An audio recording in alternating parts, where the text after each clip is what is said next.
CBS 라디오 김현정의 뉴스 쇼. 예, 오늘 1부는 민주당 우상호 공동상임선대위원장의 목소리 들었고요. 2부는 국민의힘으로 가보겠습니다. 어제 국민의힘은 윤석열 전 대통령 그 영화 관람 소식 때문에 조금 뒤숭숭했다고 들었거든요. 어떤 이야기들이 의원들 사이에 오갔는지. 그리고 한동훈 전 대표가 이제 현장 유세에 나서기 시작했는데, 그 행보들은 또 어떻게 보시는지 국민의힘 박정훈 의원 만나보겠습니다. 어서 오십시오, 박 의원님. 안녕하세요. 반갑습니다. 딱 들어오시는데 빨간 그 선거운동 티셔츠에 김문수 쓴 거 입고 오셨네요. 저희가 당이 이게 옷이 좀 빨리 나왔어야 되는데 예. 이 김문수라는 후보 이름이 적힌 옷이 좀 늦게 나왔어요. 아, 왜 후보 바꾸려고 막 이제 그 친윤 지도부에서 여러 가지 노력을 하다 보니까 후보 이름이 써 있는 티셔츠가 늦게 나온 거죠. 그래서 사실 현장에서 이 옷을 입는데 시간이 좀 걸렸습니다.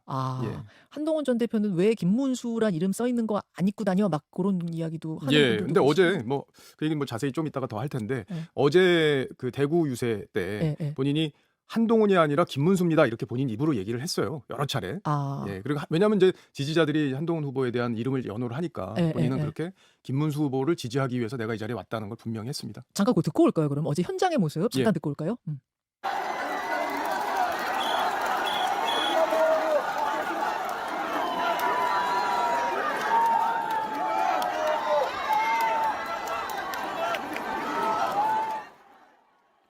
그 목소리까지는 지금 잘 안 당기는데 워낙 사람이 많이 모여가지고 많이 왔더라고요. 깜짝 놀랐어요. 오늘은요 한동훈이 아니라 김문수를 외쳐주세요. 그랬던 그 부분 말씀하시는 맞습니다. 거죠. 그 부분. 그게 지금 이제 라디오기 때문에 그 소리로 안 나갔고 영상으로 보신 분들 그게 나갈 텐데 어쨌든 여러 번 김문수 후보를 지지해달라는 취지의 얘기를 어제는 분명히 했습니다. 부산 첫날에는 그 말씀을 안 했어요. 그러니까 우리 국민의힘 후보를 찍어주십시오 이렇게 얘기를 했는데 어제는 이제 많이 김문수 후보를 직접적으로 언급했다. 아니 김문수 후보 현장보다 사람이 더 모인 것 같아요. 그치 느낌이 그런 건가요? 그건 제가 말씀 안 드리겠습니다.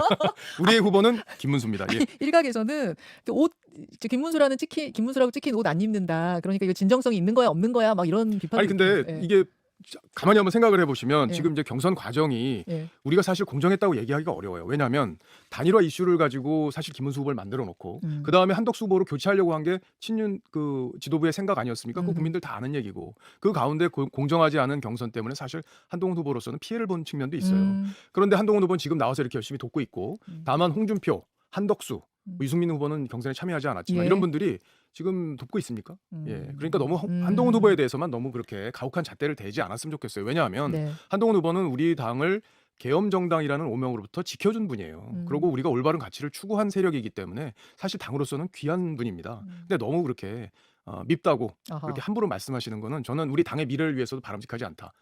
우리가 어떤 결과가 대선에서 나오든 우리 당은 재건을 해야 됩니다. 그죠? 그렇기 때문에 우리 당이 갖고 있는 가치 그리고 보수의 진정한 가치를 한동훈 후보가 지켰다는 부분에 대해서는 우리 당원들이 점점 공감을 해가는 과정이 있을 거라고 저는 확신을 해요.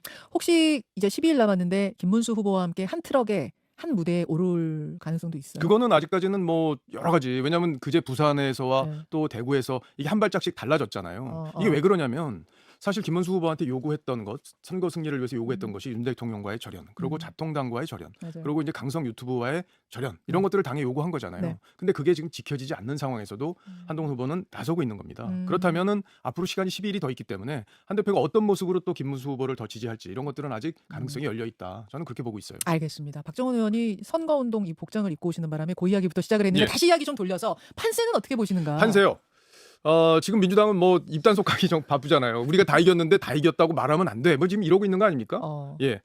근데 지금 선거 분위기는 많이 김문수 후보를 지지하는 분위기가 많이 이제 결집을 하고 있는 건 맞는 것 같아요. 이제 한동훈 후보도 본격적으로 지지하기 시작했기 때문에 김문수 후보에 대해서 우리 한동훈 후보의 지지자들은 실망을 한 부분들이 있지만 이재명만큼은 막아야겠다 이런 절박함으로 나섰다고 한동훈 후보가 얘기를 했잖아요. 그러면 이제 우리 지지자들 특히 한동훈 후보를 지지했던 분들도 선거로 나갈 수 있는 명분을 우리 한동훈 후보가 만들어주고 있는 거라고 저는 생각해요. 그러면서 지지율도 지금 많이 올라오고 있고 또 오차 범위 내로 좁혀진 여론조사 결과들이 최근에 나오기 시작했어요. 그러고 이제 결정적으로 이 커피 원가 120원.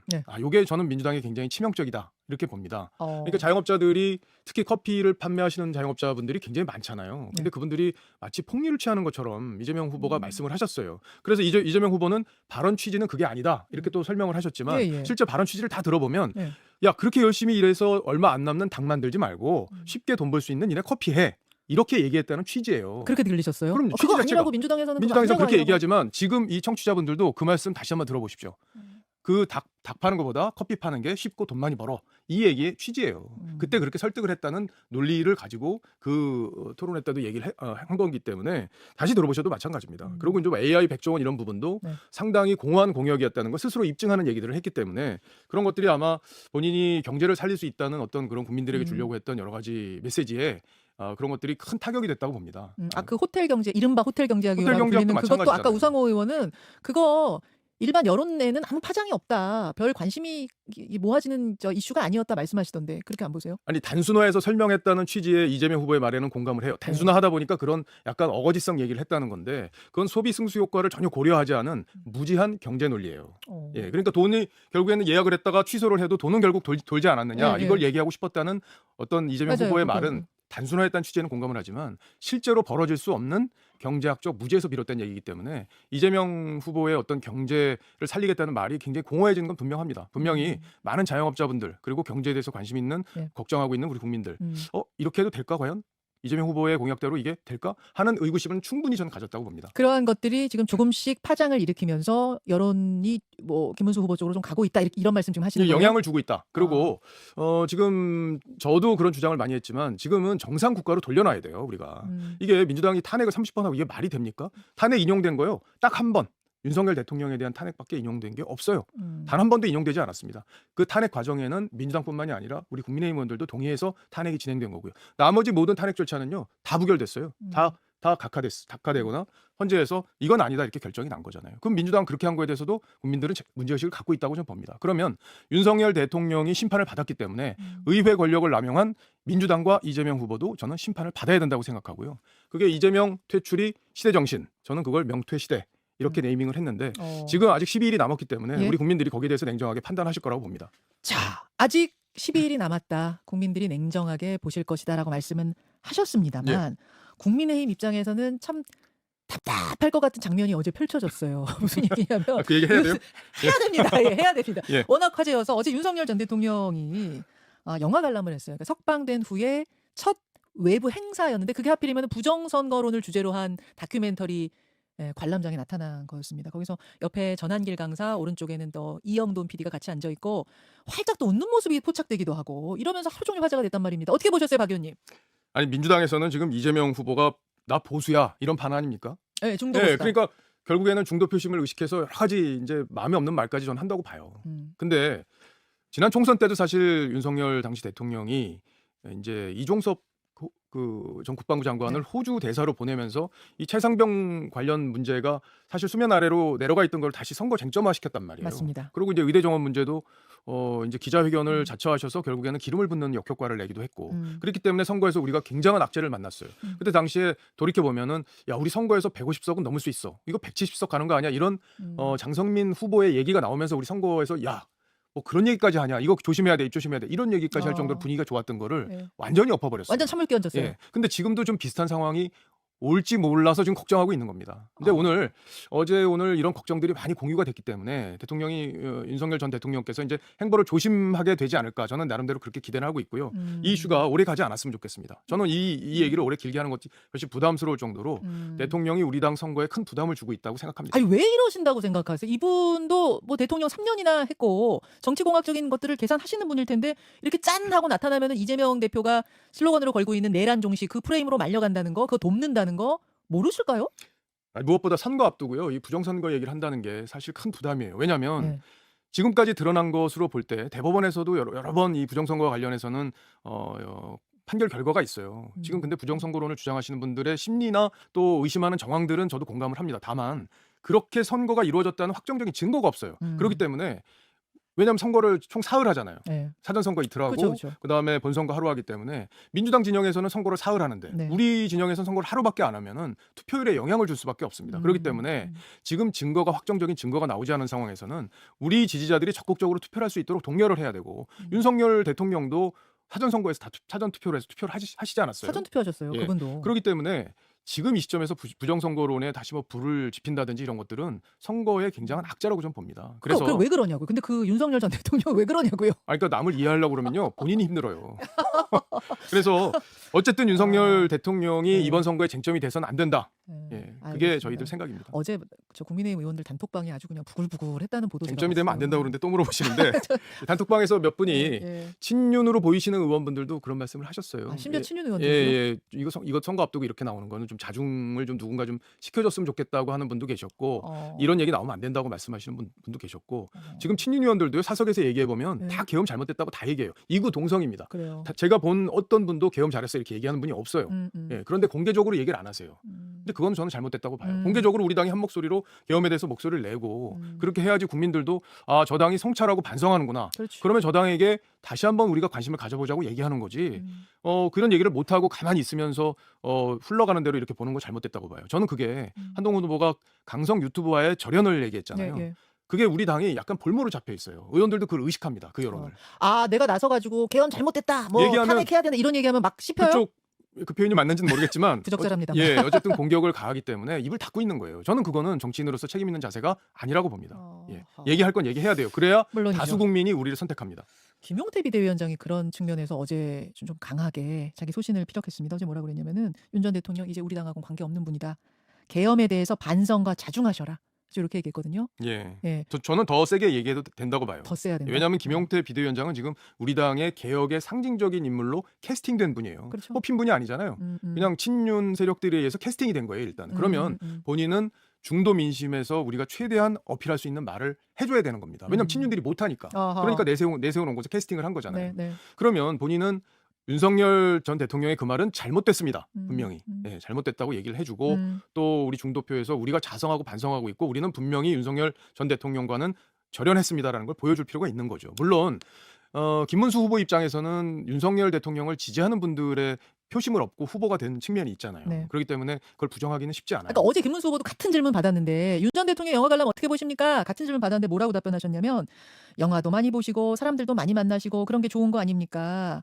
그러니까 기자가 또 물었어요. 그 영화 내용이 부정선거 음모론이랍니다. 그랬더니 나는 앞으로 부정선거 의혹을 완전히 일소할 수 있도록 노력하겠다. 약간 빗나간 답을 하신 걸 보면서 야, 이분도 자기 지지층도 지켜야겠고 중도 확장도 해야겠고. 그러니까 그게 역할 애매해. 분담이 필요한 거예요. 후보가 다 어떻게 갑자기 자기 부정을 하는 얘기를 하기가 어렵잖아요. 물론 선거는 다수의 선택을 받는 게 중요합니다. 자기 지지자들만 투표에 참여시켜서는 백날 선거에도 못 이겨요. 그렇기 때문에 김용태 저는 비대위원장의 역할이 중요하다고 보는 거고 그런 면에서는 조금 더 적극적으로 대응하는 과정이 필요하다. 김문수 후보는 그 이상 얘기하는 게 자기 부정처럼 지지자들은 들릴 수 있기 때문에 그런 딜레마에 있다고 저는 어느 정도는 인정을 해요. 그래서 김용태 비대위원장이 선 긋는 게 더 중요하고 그럼요. 더 세야 한다는 예, 말씀이시고 맞습니다. 그런 의미에서 한동훈 전 대표 역시 이제 현장에 나가서 자기 목소리를 내면서 선 긋는데 한 몫을 하고 계시잖아요. 중도 확장에 한 몫을 하고 계시잖아요. 그러니까 저희 지지층이 지금 탄핵을 기점으로 해서 마음이 갈라져 있잖아요. 네. 근데 한동훈 후보를 지지했던 후보도 당내 40% 넘게 있다는 게 입증이 됐어요. 지난번 경선에서. 예. 다 끝났다. 한동훈 배신자 끝났어. 이렇게 얘기했지만 예. 아, 역시 한동훈이 옳았구나라고 생각하시는 분들이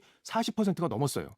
그렇기 때문에 그분들의 마음을 투표장으로 이끌어내는 게 한동훈 대표로서는 역할이 있다고 보는 겁니다. 그래서 한동훈 대표는 그 부분에서 자기가 최선을 다하고 있다고 보고 그게 옷을 입었냐 안 입었냐는 중요하지 않고 김문수 후보를 찍어야 됩니다. 왜? 이재명만큼은 막아야 되기 때문에. 이재명 후보가 대통령이 되면 우리나라는 완벽한 독재 나라가 될 수밖에 없고 입법, 사법, 행정 세 개를 다 장악하는 대통령이 나왔을 경우에는 우리나라가 어디로 갈지 모르겠다. 정말 포퓰리즘의 남미 국가로 갈 수도 있다. 이런 절박함에서 지금 나와서 호소를 하고 있는 거 아니겠습니까? 알겠습니다. 알겠습니다. 화제를 좀 바꿔보죠. 김문수 후보 어제도 이준석 후보와의 단일화를 절절하게 호소를 했습니다. 안철수 의원은 아예 이준석 후보 선거 현장에 갔어요.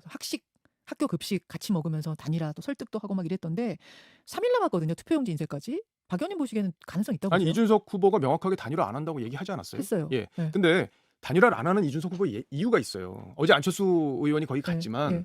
안철수 의원의 사례를 한번 보자고요. 네. 이 지난 대선 때 단일화를 6일 남겨놓고 했잖아요. 했어요. 했는데 단일화의 조건이 뭐였겠어요? 당권 주겠다는 거 아니었겠습니까? 윤석열 대통령이 되면 당신은 당권 밀어줄게 이렇게 되지 않았겠어요? 뭐 저는 그렇게 알고 있습니다. 그래요. 예, 근데 이게 지켜졌나요? 안 지켜졌죠. 안 지켜졌죠. 그리고 당원들의 마음을요 대통령이라고 해서 무조건 할 수가 없어요. 물론 안철수 후보에게 총리도 제의하고 보건복지부 장관도 제의를 했는데 거절을 하긴 했지만 사전에 약속된 부분은 당권 부분이었을 거라고요. 사전에 약속된 건 당권 주겠다였는데 현실은 완전 달랐잖아요. 달랐죠. 그럼 이준석 후보 입장에서는 과연 내가 지금 들어가서 당권을 잡을 수 있을까? 이게 단일화의 가장 저는 속내로서는 중요한 포인트라고 봐요. 하하. 근데 예. 이준석 후보 입장에서는 친윤한테 버림받아진 사람이에요. 예. 그때 권성동 원내대표가 있었을 때입니다. 예. 당시 원내대표가. 근데 버려졌던 사람인데 지금 당권을 주겠다는 저 말을 믿을 수가 있을까? 이런 생각하지 않겠어요? 그렇다면은 우리 당이 선거 결과에 따라서는 재편도 지금 돼야 될 수 있는 상황이고 우리가 선거에 이기더라도 재편을 해야 됩니다. 그때 이준석 후보가 우리 당을 장악할 수 있는지 없는지 여부가 이준석 후보한테는 아주 중요한 문제일 거예요. 근데 지금 봐서는 친윤들이 기득권을 갖고 있고 아직은 선거가 총선이 3년 남아있기 때문에 쉽게 당을 장악할 수 없다고 판단했을 거라고 저는 봅니다. 그렇기 때문에 이동훈 단장이 그런 얘기를 이제 일종의 폭로잖아요. 폭로를 하고 이준석 후보도 계속 안 하겠다고 단일화 안 하겠다고 얘기하고 있는 게 그런 큰 그림 속에서 저는 이루어지고 있다 이렇게 보고 있습니다. 최소한 그런 그 말이 진정성을 가지려면은 친윤계가 사퇴라도 하고 말하자면 권성동 원내대표 이런 분들이 내려놓으셔야 그나마도 그 말에 진정성이 있다 그렇게 보시는 그렇죠. 저도 그래서 어제 이 권성동 원내대표가 물러나야지만 단일화의 초석이 만들어지는 거다. 물꼬라도 튼다. 그렇죠. 지금 기득권을 친윤들이 딱 쥐고 있겠다. 우리가 절대 당권 내줄 수 없어. 이러고 있잖아요. 왜냐하면 당권을 그렇게 지키려고 하는 이유는 다음 총선에서 자기들이 쓸려 내려갈까 봐 개혁 반대 세력으로 해서 쓸려 내려갈까 봐 하는 두려움 때문이거든요. 근데 이준석 후보가 왔을 때 당권 잡았을 때 그럼 친윤들하고 공생하겠어요? 안 하죠. 어렵죠. 결국엔 자기들 쓸려 나갈 텐데. 그러면 이 말의 진정성이 없다고 이준석 후보는 보고 있는 겁니다. 그렇게 봐서 결국은 단일화는 그런 이유로라도 안 될 거다. 이준석 후보가 그래서 명확하게 안 하겠다고 여러 번 얘기했잖아요. 물론 하면 좋죠. 해야지만 대선 승리의 가능성도 있죠. 그런데 이준석 후보가 실제 결심을 할 거냐 아니냐는 하는 것도 중요한 거 아니겠습니까? 요런 이제 내용을 이동훈 개혁신당 공보단장이 SNS에 썼는데 그걸 또 한동훈 대표가 자신의 SNS에 가지고 와서 이야기를 좀 덧붙인 게 있습니다. 친윤 쿠데타 세력들은 과거에도 지금도 이재명이 아니라 저와 싸우고 있습니다. 이게 진짜 내부 총질입니다. 제가 친윤 구태 정치 청산에 앞장설 걸 두려워하기 때문입니다. 이렇게 읽으시면서 좀 공감이 되시지 않아요? 아니 뭐 저한테 물어보시면 제가 뭐라고 하겠습니까마는 예. 그러면은 이 이동훈 단장이 쓴 글이 뭐냐면 왜 우리한테 당권을 주겠다고 이야기했느냐에는 두 가지 의도가 있다. 첫째, 당권을 이준석한테는 줘도 한동훈한테는 절대 못 준다는 게 하나 깔려 있는 것 같다. 이렇게 보신 거고 이동훈 단장은 지금은 이준석 후보가 아쉬우니까 친윤들도 그런 얘기를 한다고 저는 봐요. 근데 상황이 바뀌면 친윤이 과연 그렇게 할 거냐. 저는 윤석열 대통령의 퇴진과 함께 친윤도 퇴진되는 그런 절차를 밟는 것이 불가피하다. 그게 시대적 흐름으로 갈 수밖에 없다고 제가 봅니다. 여기서 궁금한 거는 근데 이준석 후보를 그때 그렇게 쫓아냈는데 그렇게 미워했는데 한동훈 후보는 더 미워한다. 이게 팩트예요? 더 미워할지 덜 미워할지는 지금은 더 밉죠. 왜냐하면 막 이제 미워하기 시작했으니까. 이제 막 미워. 옛날에 미워했던 감정을 약간 잊어버렸을 수는 있는데 이준석 당권을 잡고 들어와서 당권 잡고 친윤들 내치려고 하면 더 미워지는 거예요. 그땐 또 한동훈이 덜 밉다고 하는 겁니다. 자기들 생존, 숙주를 계속 찾기 위해서 노력하는 친윤들의 모습이다. 저는 그렇게 봅니다. 알겠습니다. 단일화 가능성 이러저러한 이유로 다 좀 그러나 지금은 대선 승리를 위해서 우리가 하나로 가야 될 때입니다. 거기까지 말씀드려야겠네요. 30초 남았는데요. 박지원 의원, 민주당의 박지원 의원이 선거 후 당권을 홍준표 전 시장이 뭐 이분 표현으로는 먹을 거다 그랬나요? 가져갈 거다 이랬거든요. 이건 어떻게 보세요? 저는 뭐 그럴 가능성이 많지 않다고 보는데 우리 당을 선거 결과에 의해서 무조건 리빌딩을 해야 되잖아요. 적당한 분이라고 우리 당원들이 생각할까? 왜냐하면 우리 당은 좀 쇄신이 필요합니다. 홍준표 시장이 그동안 우리 당을 위해서 기여한 바가 많지만 지금의 시대 정신에 맞는 건지는 우리 당원들이 판단할 텐데 저는 그럴 가능성은 높지 않다고 봐요. 알겠습니다. 여기까지 오늘 말씀 듣죠. 현안에 관한 이야기 국민의힘 박정훈 의원과 나눴습니다. 박 의원님 고맙습니다. 고맙습니다.